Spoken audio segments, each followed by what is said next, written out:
My sister tried to embarrass me in front of everyone, but she forgot one crucial detail. Do you remember Rodney? Your childhood friend who cried all the time? My sister Elaine asked in a sweet voice that always meant trouble. I just feel so terrible that he never gets invited to anything, she continued. Since you're single, why don't you bring him as your date? That way at least you won't be alone at my wedding. I almost laughed. She felt bad for him? After nearly drowning him in the pool as a kid and laughing when he cried to his mom? I doubted it, but I still agreed to her request. Rodney was always a nice kid, even if he hid behind me when he got picked on and cried all the time.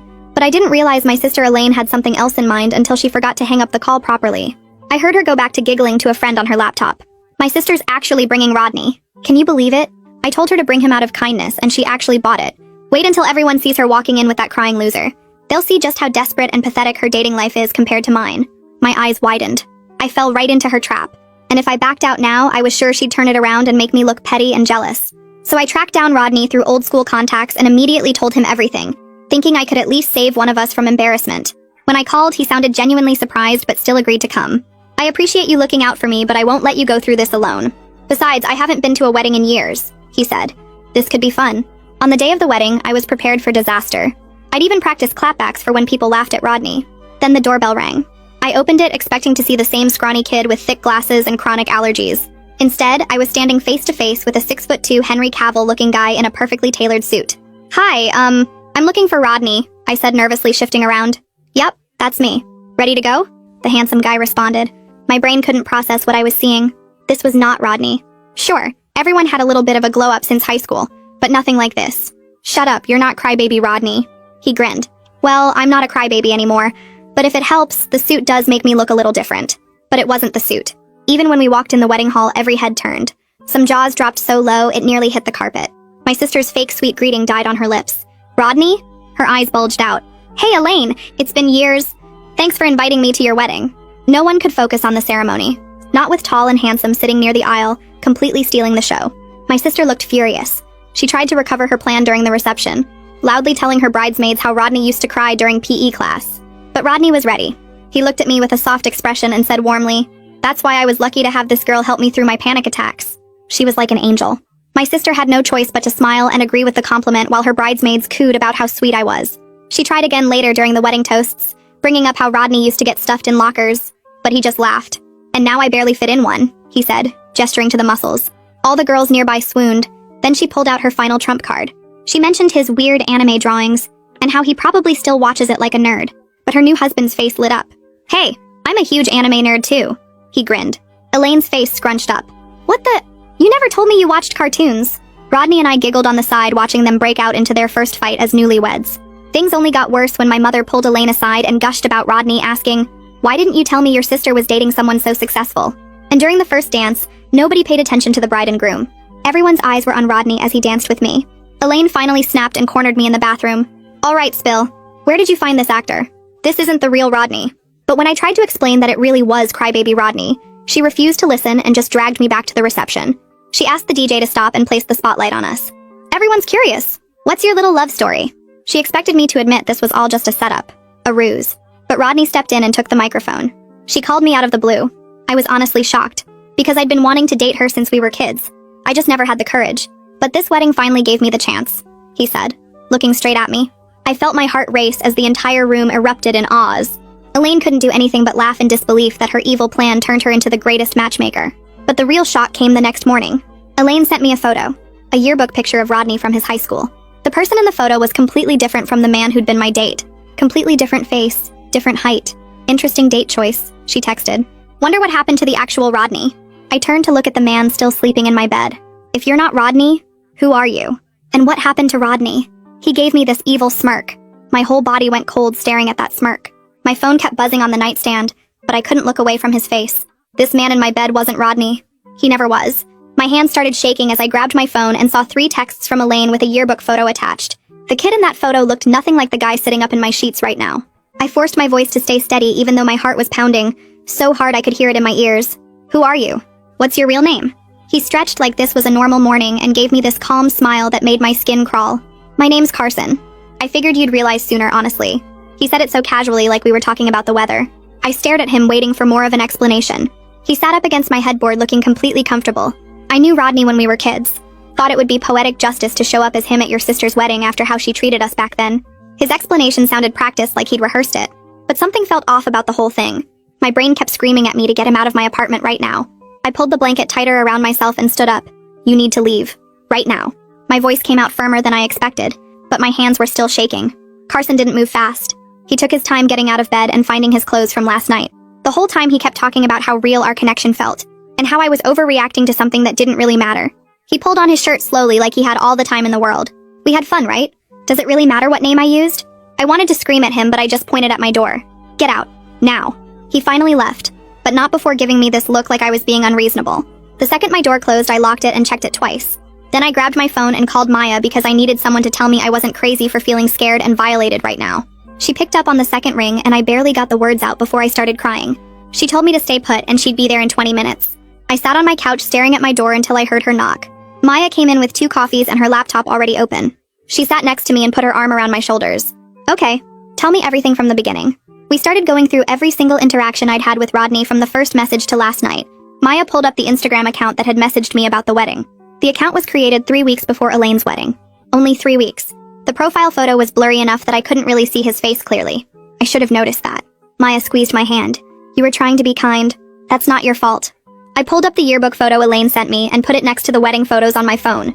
The differences were so obvious now that I was actually looking. Real Rodney had a rounder face and was way shorter, maybe 5'7". He had different features completely.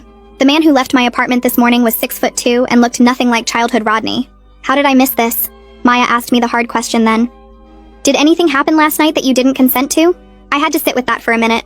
I consented to everything we did, but I consented thinking he was someone else. The violation felt complicated in a way I couldn't put into words yet. Maya nodded like she understood, even though I barely understood it myself. We need to find the real Rodney. Prove that Carson isn't him. Maya opened her laptop and started searching. I tried to remember specific things about childhood Rodney that only he would know. He had a birthmark on his left arm. He was scared of dogs after one chased him in 3rd grade. He collected Pokemon cards and kept them in a blue binder. Maya typed while I talked.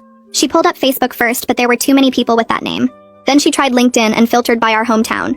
There. A profile for a Rodney matching our age range. Works in IT for a company in Portland. His profile photo showed a man who looked exactly like the yearbook picture, just older. 15 years older, but definitely the same person. Round face, shorter build, glasses. Nothing like Carson. My hands started shaking again as I stared at that photo. I was completely deceived, and I let it happen so easily. Maya grabbed my laptop and opened a new tab. We need to secure everything right now. She pulled up my email account and started walking me through password changes. I typed in new passwords for my email, my bank accounts, my social media, even my Netflix because I couldn't remember what Carson might have seen when he was in my apartment. Maya made me write each new password in a notebook and hide it in my desk drawer. She pulled out her phone and looked up how to change apartment door codes online. I followed the instructions, my fingers shaking as I entered the new 6-digit combination into the keypad by my front door. The beep confirming the change felt like the first actual thing I'd done to protect myself since Carson walked out this morning. But even as we worked through the security checklist, my brain kept replaying moments from the wedding. How he knew exactly what to say to counter Elaine's attacks. How he touched my arm when we danced. How he looked at me during that microphone speech like he actually cared. Every memory felt contaminated now. Maya squeezed my shoulder. You couldn't have known. He planned this. I picked up my phone to call Elaine. Maya raised her eyebrows but didn't stop me. Elaine answered on the second ring. I told her everything in one rushed explanation. Carson wasn't Rodney. He lied about his entire identity. He manipulated both of us. The silence on the other end lasted maybe 5 seconds before Elaine's voice came back sharp and defensive. Okay, so you brought some random guy to my wedding and now you're trying to make it my fault? I felt my jaw clench. You set me up to be humiliated. You wanted everyone to laugh at me for bringing the crybaby kid. That's what created the opening for Carson to step in and pretend to be him. Elaine scoffed. I didn't tell him to lie about who he was. That's on you for not recognizing your own childhood friend. Maybe if you'd actually kept in touch with people instead of being so isolated, you would have known what Rodney really looked like. Her words hit exactly where she intended. You literally sent me the yearbook photo proving he's not Rodney. You know I was deceived. And you're still trying to make this about my judgment instead of taking any responsibility for setting up a cruel trap at your own wedding. Elaine's voice got louder. I was just having fun. Everyone plays little jokes at weddings. You're the one who slept with a complete stranger and now you want to blame me because you feel stupid. I hung up. My hands were shaking so hard I almost dropped the phone. Maya took it from me and set it on the coffee table. She's not going to help. I know, but I needed to hear her say it out loud. Maya nodded and pulled her laptop closer. She started typing something while I sat there feeling the anger burn hotter than the fear for a minute. Carson had to know about Elaine's plan somehow. He knew exactly what she was trying to do, which means he was either watching our family dynamics online, or he had some previous connection to us that let him know about the wedding trap. The thought made my skin crawl. This wasn't some random opportunity he stumbled into. He planned this. He researched us. He knew Elaine wanted to humiliate me, and he used that knowledge to slide into Rodney's identity at the perfect moment. Maya looked up from her screen. This is way more calculated than just some guy pretending to be someone else for fun. This is someone with a grudge or an obsession who saw his chance and took it. I spent the rest of the day checking my door lock every 20 minutes. Every notification on my phone made me jump.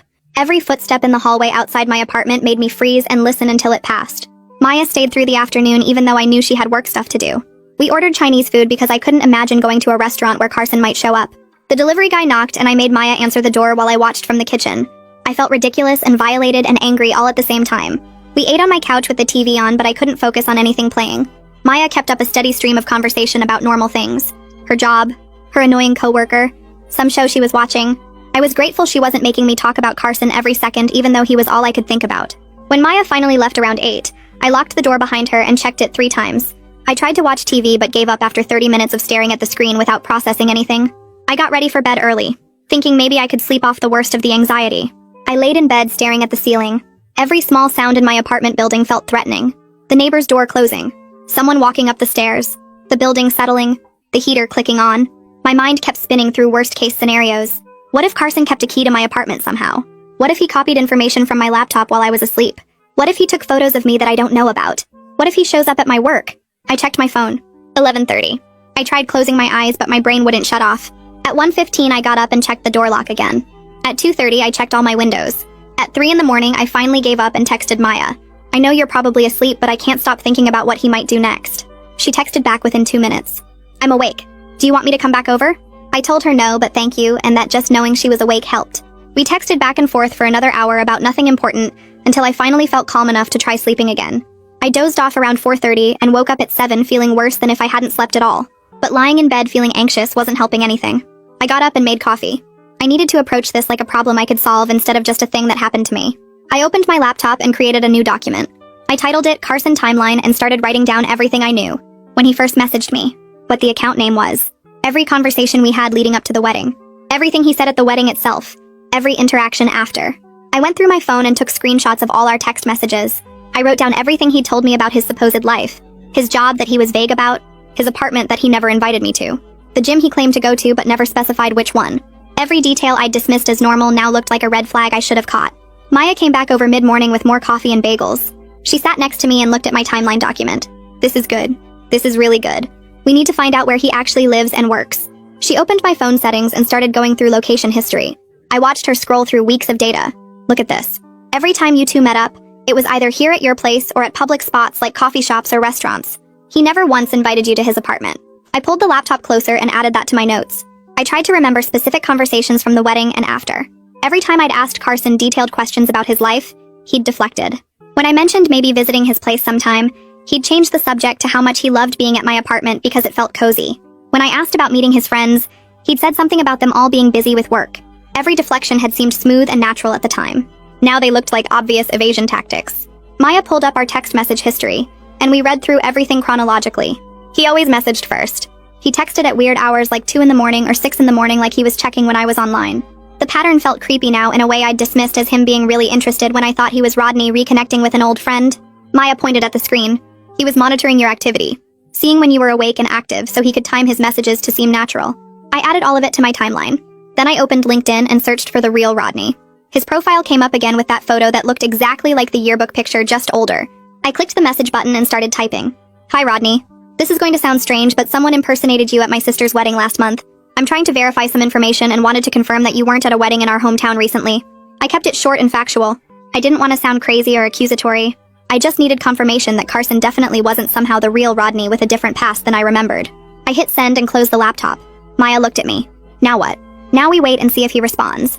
And I figure out what to do next if he confirms that he wasn't there. Maya closed her laptop and looked at me with that serious expression she gets when she's about to say something I won't want to hear.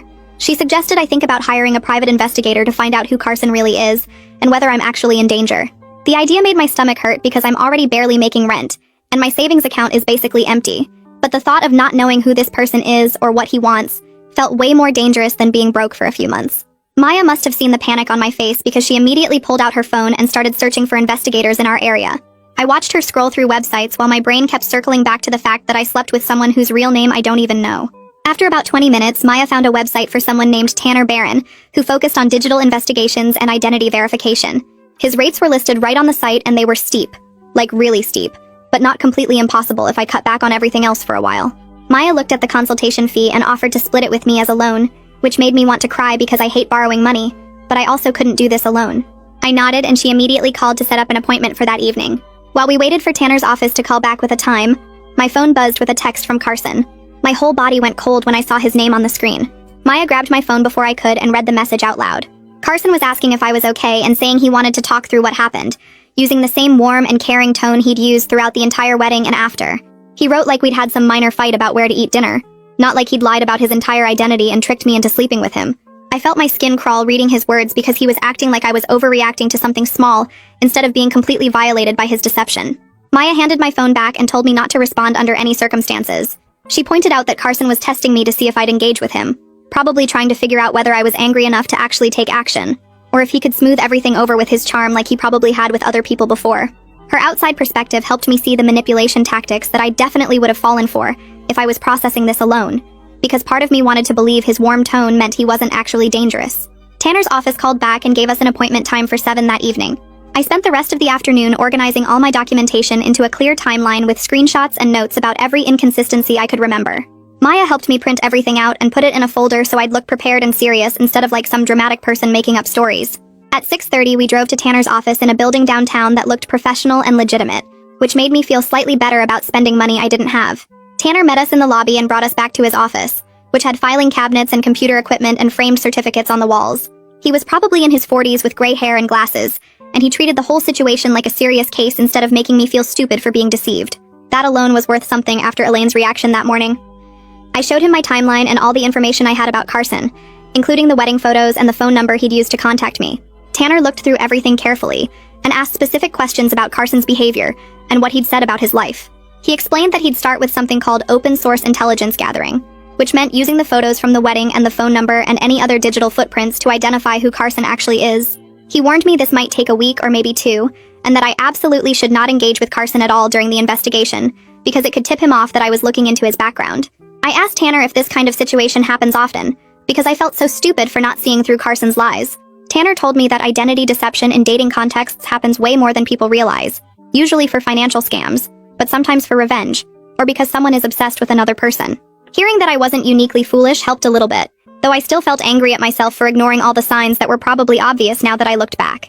Maya and I left Tanner's office around 8 and went back to my apartment.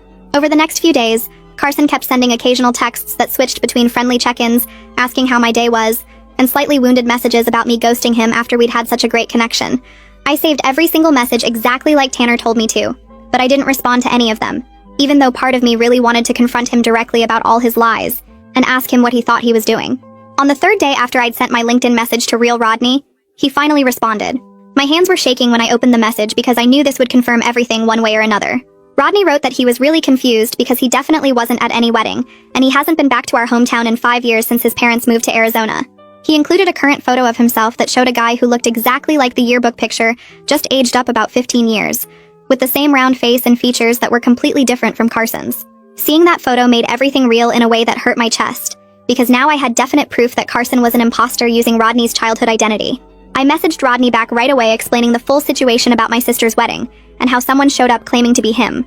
Rodney responded within an hour saying he was shocked and really sympathetic about what happened to me. He said he vaguely remembered some guy named Carson from elementary school, who hung around the edges of their friend group, and seemed kind of obsessed with fitting in. Rodney offered to do a phone call if it would help me understand the situation better, which felt like the first genuinely kind thing someone had done without any hidden motive since this whole mess started. I scheduled the call with Rodney for that same evening because waiting felt impossible when every minute without answers made my skin crawl. When my phone rang at 7, I answered on the first ring and heard his voice, which sounded nothing like Carson's deeper tone. Rodney started by saying he'd been thinking about Carson all afternoon and remembered more details now that his memory was jogging. He told me Carson was this kid who hung around their friend group in elementary school, but never quite fit in, always trying too hard to be funny or cool in ways that felt forced. Rodney said Carson got weirdly fixated on people, like he'd pick someone and try to copy everything they did or said, almost like he was studying them. He moved away in middle school, so he lost touch with everyone from back then, but he remembered Carson had this strange habit of blaming other kids when social stuff went wrong for him. Like if Carson didn't get invited to a birthday party, He'd convince himself it was because Rodney or someone else had talked badly about him, even when that wasn't true at all. Rodney's voice got quieter when he said Carson seemed to think Rodney was somehow responsible for Carson not being popular, which made no sense because Rodney was getting bullied himself back then. Then Rodney brought up something that made my stomach drop even further. He said Elaine and her friends were cruel to lots of kids. Not just him, and Carson was definitely one of their targets too. Rodney remembered Carson trying to get revenge once by spreading rumors about Elaine and her clique, but it backfired completely and made things way worse for him. The other kids started avoiding Carson even more after that, and Elaine's group made his life miserable for the rest of that school year. Rodney paused and then said something that made everything click into place. He told me it seemed like Carson had been nursing these grudges for over 15 years, just waiting for the right moment to act on them. The wedding must have looked like the perfect opportunity to get back at Elaine, while also inserting himself into a situation where he could feel important and desired. I thanked Rodney for being so honest and helpful when he didn't have to be. Then I asked if he'd be willing to provide a written statement confirming he wasn't at the wedding, in case I needed it for legal stuff. Rodney agreed right away but asked me to please keep him out of any public drama, because he had his own life now and didn't want to get dragged into whatever mess Carson had created. I completely understood that request since Rodney was just an innocent person, whose identity got stolen for someone else's twisted scheme. After we hung up, I sat there feeling like puzzle pieces were finally coming together, even though the picture they formed was really disturbing. 2 days passed where I barely slept, jumping at every sound and checking my locks obsessively. Then Tanner called with his first report, and I grabbed my phone so fast I almost dropped it. He told me he'd traced the phone number Carson used back to a prepaid account bought with cash, so there was no direct name attached to it. But the metadata from the wedding photos I'd sent him told a different story. Those photos were taken with a device registered to someone named C. Ayers, and Tanner was running that name through every database he had access to right now. He said he'd have a full profile for me within a few days, and hearing the certainty in his voice made everything feel more real. I felt this weird mix of validation and dread spreading through my chest. Validation because Tanner was finding actual concrete information that proved I wasn't overreacting or imagining things. But dread because it meant this whole situation was real and serious, not just some misunderstanding I could laugh off later. Maya came over that evening without me even asking, showing up at my door with cleaning supplies and garbage bags. We spent 3 hours going through my entire apartment, removing anything Carson might have touched. Every cup he drank from went in the trash. The towel he used got thrown out. We stripped my bed and washed everything twice, and Maya helped me wipe down every surface in my bedroom. It felt both practical and symbolic, like we were erasing his presence from my space even though I knew the violation went deeper than physical objects. While we worked, my phone buzzed with a new text from Carson. This one was longer than his previous messages, saying he missed me and really wanted to take me to dinner to clear the air. Then he named a specific restaurant, this little Italian place I'd mentioned liking once in passing during the wedding reception. The fact that he remembered that detail while lying about literally everything else made me feel surveilled in a way I couldn't quite explain. It was like he'd been collecting information about me, filing away my preferences and habits, all while pretending to be someone he wasn't. Maya read the message over my shoulder and said it was creepy as hell that he was tracking what I liked while maintaining this massive deception. I saved the text like Tanner told me to, but didn't respond, even though my hands were shaking. 2 days later, Tanner sent his full report on Carson Ayers, and opening that email felt like standing at the edge of a cliff.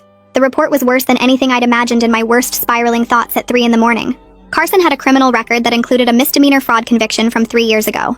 But what really made my blood run cold was the restraining order filed against him by an ex in another county just 18 months ago. I read through the case summary 3 times, and each time it felt more like reading about my own experience. The woman described Carson lying about his identity when they first met.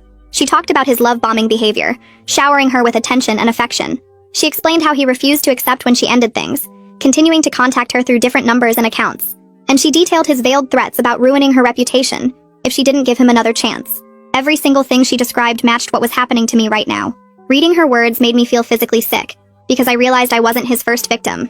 I was just the latest person in what was clearly a pattern of predatory behavior, and unless someone actually stopped him, I probably wouldn't be his last victim either. I printed out the entire report with shaking hands and grabbed my keys. Maya asked where I was going, and I told her I was taking everything to the police station because I couldn't just sit here knowing what Carson was capable of. I felt scared and completely exhausted, but I was also determined not to let this go. The desk officer at the police station listened to my brief explanation and directed me to Detective Stuart Gregory, who handled cases involving stalking and identity-based crimes. Gregory's office was small and cluttered with file folders, but his desk had photos of kids who I assumed were his, which somehow made me feel slightly safer. He read through Tanner's report carefully, taking his time with each page, and then started asking me detailed questions about everything Carson had said and done. What exactly did he claim about his identity? When did I first realize he was lying? Had he asked for money or access to my accounts? Did he ever explicitly threaten me? Gregory was professional and took me seriously, which was a relief after Elaine's dismissive reaction. But then he explained something that made my stomach sink. He said that unless Carson had made explicit threats, or actually stolen money from me, Pursuing criminal charges was going to be really difficult. I wanted to scream or throw something, but I just sat there staring at the detective's desk while he explained my actual options. Gregory pulled out a form and said I could file for a restraining order in civil court, which wouldn't put Carson in jail, but would legally require him to stay away from me. He told me to save every text, every call, every social media message because documentation would be crucial if Carson violated the order. Then he gave me practical safety advice that made everything feel more real and scary. He said I should change up my daily routines so Carson couldn't predict where I'd be, that I should always be aware of my surroundings, especially in parking lots, and when entering my apartment, and that I should trust my gut if something felt wrong. The way Gregory talked about it made it clear he'd seen situations like mine before, and that some of them had ended badly. I thanked him for his time and walked out of the station feeling like I had a plan, even if it wasn't the justice I wanted. Maya was waiting in her car, and when I got in, she immediately asked what happened. I explained about the restraining order option, and she said we should go file the paperwork right away before I lost my nerve. That afternoon, we drove to the courthouse and filled out the temporary restraining order application at a window where a tired-looking clerk processed domestic cases. I attached printed copies of everything from Tanner's investigation, screenshots of Carson's messages, the yearbook photo Elaine sent, and a written statement from real Rodney confirming he wasn't at the wedding. The clerk looked through the stack of papers and told me there would be a hearing in about 2 weeks where a judge would decide whether to grant a longer order. She explained that the temporary order would be in effect until then, but that Carson would be formally notified, which might make him angry. Maya squeezed my hand while the clerk stamped the forms, and I tried not to think about what Carson would do when he found out. We grabbed coffee after, and Maya made me promise to call her if anything weird happened. Then she drove me home because I was too shaky to drive myself. That night, I was getting ready for bed when my phone rang with Carson's number. I stared at it buzzing on my nightstand and didn't answer, letting it go to voicemail while my heart pounded. A minute later, the voicemail notification popped up and I almost deleted it without listening. But I remembered Gregory said to document everything.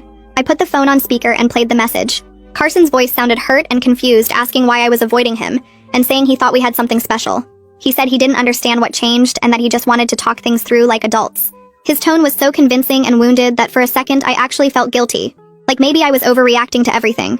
Then I remembered the yearbook photo showing a completely different person. The criminal record Tanner found. The restraining order from his ex describing the exact same behavior, and I felt sick that I almost fell for his act again. I saved the voicemail and forwarded it to Detective Gregory's email address like he told me to do. The next morning, Gregory replied confirming that Carson's pattern of ignoring my silence and continuing to contact me would support the restraining order application. He said that each message Carson sent was actually helping my case even though it felt invasive and scary.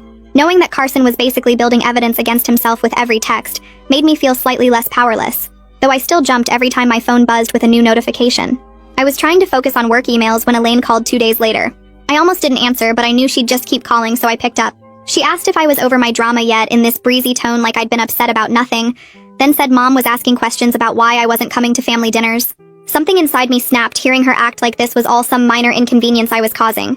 I told her clearly that she set me up to be humiliated at her wedding, that her cruel plan created the exact opening Carson needed to deceive me, and that I wasn't going to pretend everything was fine anymore, just to make family gatherings comfortable for her. Elaine immediately got defensive, saying she had no idea Carson would pretend to be Rodney, and that I couldn't blame her for his choices. I felt my jaw clench because technically she was right that she didn't know about Carson specifically, but she completely missed the point that her cruelty enabled the whole situation. I told her I needed space from her, and that I wasn't going to discuss it further right now. She started to say something about me being dramatic, but I hung up before she could guilt-trip me into backing down like I always did. My hands were shaking after I ended the call because I'd never stood up to Elaine like that before.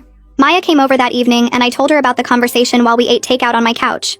She pointed out that I'd never set real boundaries with Elaine in my entire life, and that what I did was actually progress, even though it felt uncomfortable and scary. We talked about how my lifelong pattern of keeping peace in my family had made me vulnerable to Carson's manipulation, because I was so used to ignoring red flags to maintain relationships. Maya said that learning to recognize when someone was treating me badly, and actually doing something about it was a skill I'd been prevented from developing. Over the next week, Carson's messages shifted in tone from confused and hurt to slightly more aggressive. He sent texts asking why I was playing games with him and saying he deserved an explanation for my behavior. I didn't respond to any of them, but I saved every single one, and the tone change confirmed exactly what Detective Gregory had warned me about. Men like Carson escalated when they lost control over a situation, and Carson was clearly getting frustrated that his usual tactics weren't working. Each message felt a little more demanding and a little less friendly. Then Tanner called with new information he'd found by tracing utility records to Carson's current address. He said Carson was on probation for the previous fraud conviction, which meant any new criminal behavior could result in actual jail time. I felt a surge of hope hearing that because it seemed like real leverage. But when I mentioned it to Detective Gregory, he cautioned me not to confront Carson directly with the information. He said that could be seen as threatening and might hurt my restraining order case. The day before the hearing, Carson sent a message that made my blood go cold. He said he knew I'd been investigating him, and that I should be careful about making accusations I couldn't prove. The threat was clear even though he didn't say anything explicitly violent. I screenshot the message immediately with shaking hands, and forwarded it to both Detective Gregory and the lawyer Tanner had recommended for a consultation. The lawyer replied within an hour saying this message significantly strengthened my case, and that I should bring printed copies to the hearing tomorrow. I barely slept that night knowing I'd have to face Carson in court the next day. Morning. I walked into the courthouse with printed copies of every message Carson had sent, my hands shaking as I went through security. The hearing lasted 40 minutes, and the judge granted the restraining order without much debate after reviewing all the evidence Tanner had gathered. Walking out of that courthouse felt like the first real step toward safety, but I knew a legal document wouldn't magically fix the damage Carson had caused or make me trust people again overnight. Maya recommended I talk to someone who specialized in this kind of situation, so 2 weeks after the hearing I started seeing Jacinta Liu, a therapist whose website mentioned trauma and boundary work. The first session felt awkward because I kept downplaying what happened, calling it a misunderstanding or saying it wasn't that bad compared to what other people go through. Jacinta stopped me halfway through and asked why I was minimizing something that clearly violated my safety and trust. I didn't have a good answer. Over the next several sessions, she helped me see the pattern between how Elaine had treated me my whole life and why I didn't recognize Carson's red flags. I'd spent so many years making excuses for Elaine's cruelty to keep family peace that my instinct was to ignore warning signs and prioritize other people's comfort over my own safety. Jacinta said this wasn't a character flaw. It was a learned behavior from growing up in a family where speaking up about mistreatment got me labeled as sensitive or dramatic. In our third session, I told Jacinta about specific times Elaine had humiliated me growing up, and how I'd always brushed it off as sibling rivalry or her just being competitive. She asked what I would think if a friend described their sister treating them that way, and I realized immediately that I'd tell them it was cruel and unacceptable. Somehow I'd never applied that same standard to my own experiences. Jacinta gave me practical tools for recognizing manipulation tactics, like noticing when someone makes you feel responsible for their emotions, or when they rewrite history to make you doubt your memory. She also taught me how to set boundaries without feeling guilty, which felt like learning a language I should have known my whole life. The work was uncomfortable because it meant acknowledging how much I'd tolerated and how that made me vulnerable to someone like Carson. The financial cost of everything hit hard around week 5. Between Tanner's investigator fees, the legal consultation, new locks, and a security camera for my apartment and ongoing therapy sessions, I'd burned through most of my savings. I picked up every extra shift my manager offered and started doing side gigs on weekends just to cover the basics. Maya noticed I looked exhausted and offered to loan me money, but I turned her down even though I appreciated it. I needed to prove to myself that I could handle this independently without depending on someone to rescue me. The stress of working 60-hour weeks while processing trauma made me feel like I was running on empty, but giving up wasn't an option. I meal prepped cheap food on Sundays, canceled my streaming subscriptions, and stopped buying coffee out. Every dollar mattered when I was rebuilding my sense of security from scratch. Around week 7, some people from the wedding started reaching out asking what really happened with Carson. I'd stayed off social media mostly, but apparently Carson had been posting vague things about crazy exes and how some people can't handle genuine connection. A bridesmaid I barely knew sent a long message asking for my side of the story because she'd heard conflicting accounts. I realized Carson was running his own counter-narrative to make me look unstable or vindictive. I wrote back a brief, factual explanation to the people I actually trusted, saying Carson had lied about his identity and that I'd gotten a restraining order after discovering his criminal history. I didn't go into detail about the manipulation or the violation I felt, just stuck to facts that could be verified. With everyone else, I let it go. Some people would believe Carson's version no matter what I said, and trying to control the narrative with acquaintances I'd never see again wasn't worth my energy. It stung knowing people thought I was the problem, but Jacinta reminded me that people who matter would trust me, and people who didn't know me well enough to give me the benefit of doubt weren't worth worrying about. 3 months after the restraining order, Detective Gregory called with news that shifted everything. Carson had violated his probation by contacting one of his previous victims through a fake social media account, and the woman had immediately reported it to police with screenshots. His probation officer filed a violation report, and the judge revoked his probation, resulting in a 4-month jail sentence. Gregory explained this removed the immediate threat to me and created a documented pattern that would follow Carson if he tried anything similar in the future. Knowing Carson was actually facing consequences felt surreal after months of feeling like the system couldn't really protect me. Gregory said the jail time wasn't long, but it sent a clear message that Carson's behavior had real repercussions, and the violation on his record would make any future restraining orders easier to enforce. I thanked Gregory for keeping me updated and for taking the situation seriously from the beginning when I'd felt like I was overreacting to everything. 6 months after the wedding, I took stock of where things stood. My apartment had a new security system with cameras covering the entrance and a smart lock I could monitor from my phone. The restraining order remained active with no violations since Carson's jail time, and I'd learned to stop jumping every time I got a notification. Therapy with Jacinta was teaching me to trust my instincts instead of overriding them to keep other people comfortable, though I still caught myself minimizing things sometimes. My relationship with Elaine stayed distant, with clear boundaries I'd set about not attending family events where she played victim about our estrangement. Mom kept trying to smooth things over, but I'd stopped explaining myself and just repeated that I needed space. I still had moments of anxiety about dating and whether I'd ever trust someone enough to be vulnerable again. Sometimes I'd see a tall guy with dark hair and my heart would race before I realized it wasn't Carson. The situation didn't resolve perfectly with Carson fully punished, or my family magically understanding what I went through. But I'd built real safety measures and I was doing the ongoing work to heal, which felt like the most honest outcome I could ask for. I wasn't ignoring red flags anymore or sacrificing my safety to keep peace, and that shift alone made everything worth it.